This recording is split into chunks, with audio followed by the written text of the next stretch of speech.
un certain prêtre taoïste du temple Chaotien se plaisait à pratiquer l'art de régler le souffle et s'était lié d'une profonde amitié avec un vieil homme qui logeait au temple et partageait son goût pour ce genre d'exercice. Il y demeurait depuis des années, mais disparaissait tous les ans une dizaine de jours avant la fête des offrandes au ciel du faubourg du Sud et ne revenait qu'après la cérémonie.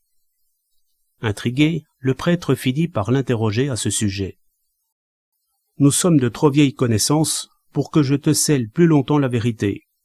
Je suis un renard. Comme les dieux se livrent au grand nettoyage, quand arrive la fête, et que je n'ai plus alors d'endroit où me mettre, je préfère partir me cacher ailleurs. » L'année suivante, le moment venu, il s'éclipsa comme d'habitude, mais fut bien plus long à réapparaître. Le prêtre se demandait ce qui avait pu se passer quand le vieil homme fut tout à coup de retour. Comme son ami lui demandait la raison de ce retard, il répondit « J'ai bien failli ne plus jamais te revoir. J'avais pensé me mettre à l'abri bien plus loin, mais la vue d'une canalisation très enfoncée m'a incité à laisser la paresse l'emporter, et je me suis donc dissimulé dans un drain circulaire.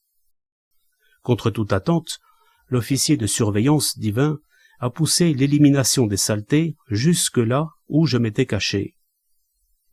Dès qu'il m'a aperçu, il a cherché, furieux, à me fouetter. Effrayé, je me suis enfui, talonné par le préposé à mes trousses. À hauteur du fleuve jaune, il m'aurait rattrapé si, aux abois en ce péril extrême, je ne m'étais glissé dans les latrines. Sachant que les dieux ont la fange en horreur, j'ai pu ainsi m'en tirer. Mais comment revenir dans le monde des humains imprégné d'une puanteur pareille?